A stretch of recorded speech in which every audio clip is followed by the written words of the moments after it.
Masih di Ajus Pagi pemirsa, 5 orang pemalak yang kerap beraksi di wilayah Tomang, Jakarta Barat ditangkap polisi. Sebelumnya, para pelaku sempat memalak sopir dan kernet pick-up dan menganiaya korban dengan senjata tajam karena tak diberi uang.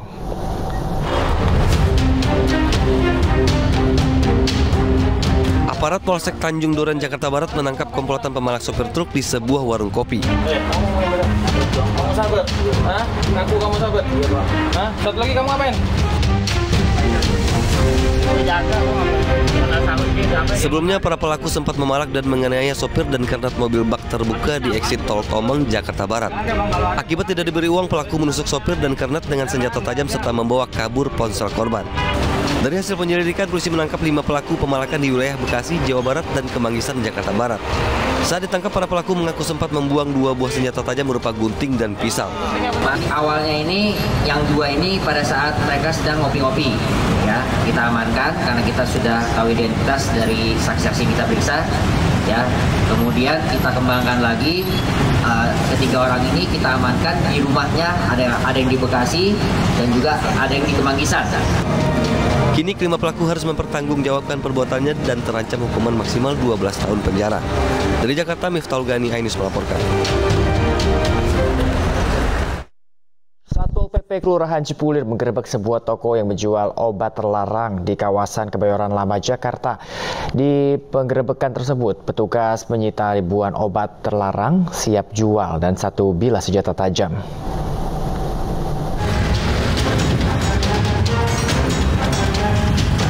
Petugas Satpol PP Kelurahan Cipulir menggerebek toko obat keras yang berkedok jualan kosmetik di Jalan Ciledug Raya, Kebayoran Lama, Jakarta. Penggerebekan dilakukan berdasarkan laporan masyarakat melalui aplikasi Jaki.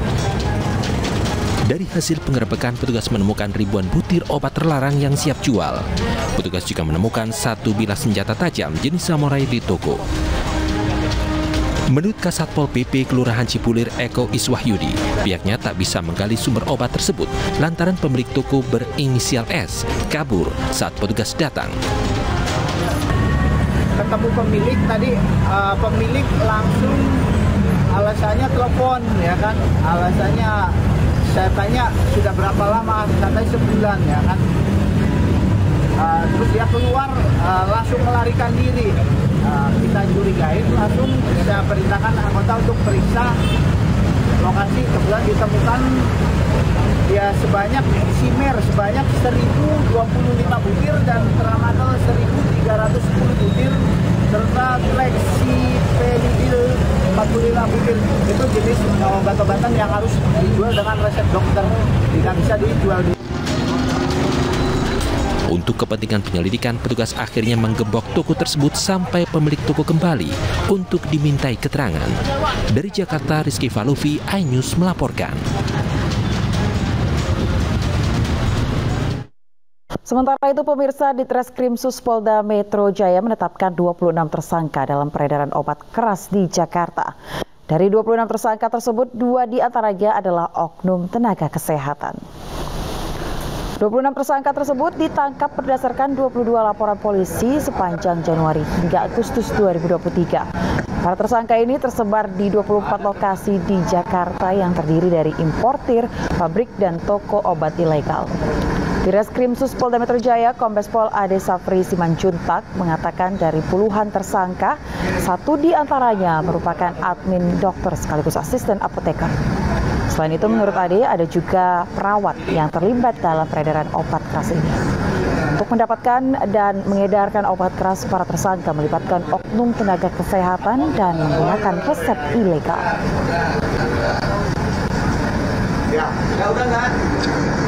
Di antaranya modus operandi baru yang kita ungkap di sini adalah peredaran obat daftar G atau obat-obat tertentu oleh oknum tenaga kesehatan. Dalam hal ini adalah asisten dokter, asisten apoteker, maupun pedagang obat yang dilakukan secara melawan hukum atau sesuai dengan ketentuan. Kemudian modus yang kedua adalah oknum tenaga kesehatan terdaftar yang membuat resep dokter, membuat resep obat namun tidak memiliki izin praktik.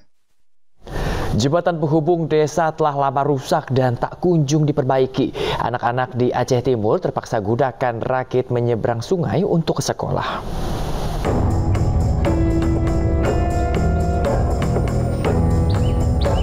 Beginilah perjuangan anak-anak di Desa Naleng, Kabupaten Aceh Timur untuk bersekolah setiap harinya. Mereka harus menaiki rakit sederhana yang ditopang 2 perahu tanpa pengaman atau pelampung keselamatan. Pemandangan miris ini sudah lama berlangsung sejak jembatan yang menjadi penghubung utama antara Desa Naleng dan kota Kecamatan Julok, Kabupaten Aceh Timur mengalami kerusakan serius akibat termakan usia. Namun sayangnya hingga saat ini belum terlihat upaya pemerintah setempat memperbaiki atau membangun jembatan darurat. Sulit banget, Pak. Kayak mana? Nggak bisa diceritakan kayak mana, ha? Nggak bisa diceritakan, sedih, Pak. Itulah anak sekolah, Pak. Diketahui jembatan ini juga menjadi nadi ekonomi bagi warga yang mayoritas nelayan dan petani tambak. Akibat jembatan yang tak kunjung diperbaiki, warga kesulitan membawa hasil tangkapan ikan atau panen tambak dari desa mereka ke pusat pasar kecamatan. Dari Kabupaten Aceh Timur Aceh, Yusradi, iNews melaporkan. Kita ke informasi lainnya, pemirsa, kebakaran lahan terjadi di sekitar tol Palindara dan Kayu Agung, Sumatera Selatan hingga menimbulkan kabut asap yang tebal. Kebakaran hutan dan lahan saat musim kemarau juga terjadi di Palangkaraya, Kalimantan Tengah. Tim gabungan kesulitan melakukan pemadaman lantaran sulitnya akses menuju titik api serta minimnya sumber air.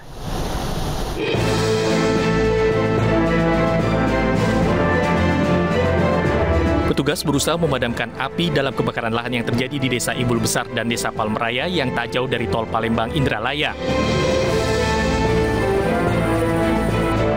Kabut asap yang pekat disertai angin kencang dikhawatirkan dapat membahayakan pengendara jalan tol.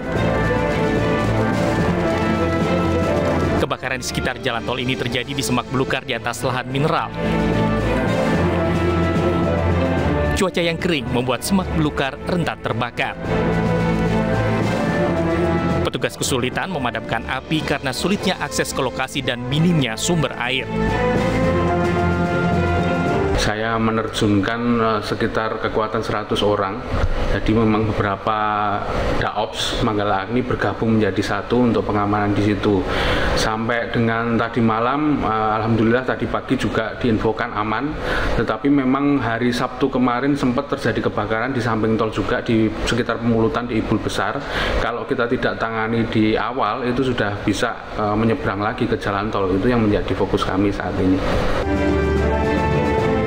Untuk meminimalisir kebakaran lahan, para personil terus melakukan sosialisasi kepada masyarakat agar tidak membuka lahan dengan cara membakarnya.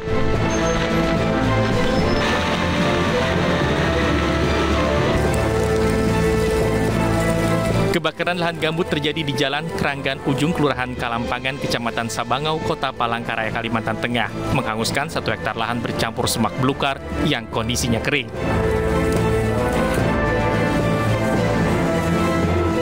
Upaya pemadaman tim gabungan terkendala sulitnya akses menuju ke lokasi kebakaran yang jaraknya ratusan meter dari jalan utama. Petugas juga kesulitan mendapatkan sumber air hingga memanfaatkan air parit yang masih tersedia di lokasi kebakaran. Akses mobil nggak bisa masuk ke dalam dan juga rekanan mengangkat mesin portable masuk ke dalam dan menggunakan selang sebanyak-banyaknya. Hingga kini 98,84 hektar hutan dan lahan terbakar di wilayah Kota Palangkaraya. Warga diimbau untuk dapat menjaga lingkungan agar kebakaran tidak terus meluas. Dari Palembang, Sumatera Selatan dan Palangkaraya, Kalimantan Tengah, Riza Pahlevi dan Adesata, iNews melaporkan. Kemarau panjang yang terjadi akhir-akhir ini membuat ketersediaan air bersih warga berkurang. Sebagian warga perbukitan di Kota Cilegon, Banten harus keluar masuk hutan demi mendapatkan air bersih untuk memenuhi kebutuhannya sehari-hari.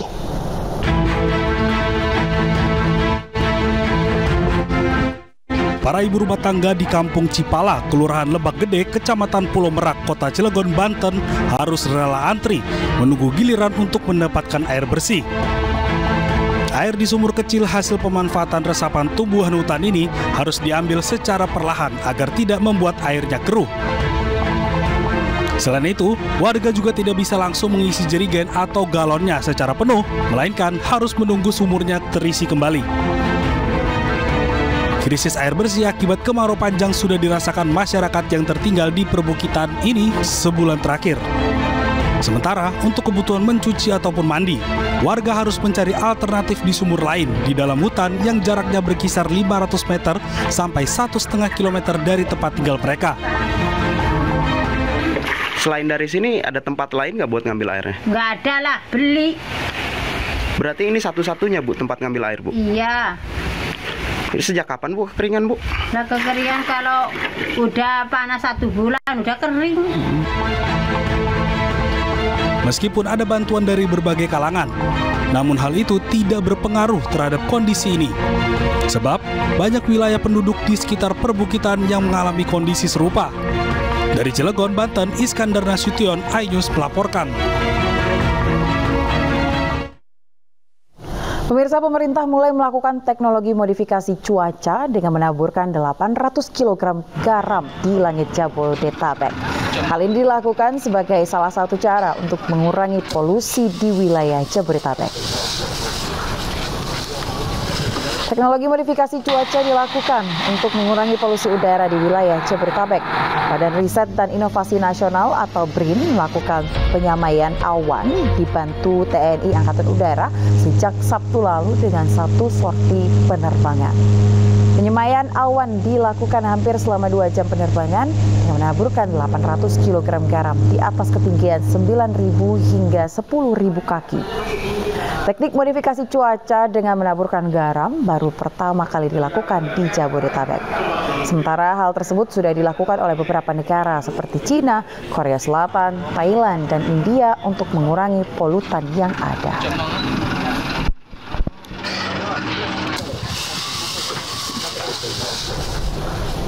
Nekat melawan arus, 8 pengendara motor ditabrak truk pengangkut bata hebel di Lenteng Agung, Jakarta Selatan. Informasi selengkapnya akan kami hadirkan usai jeda berikut. Jangan kemana-mana, tetaplah di iNews.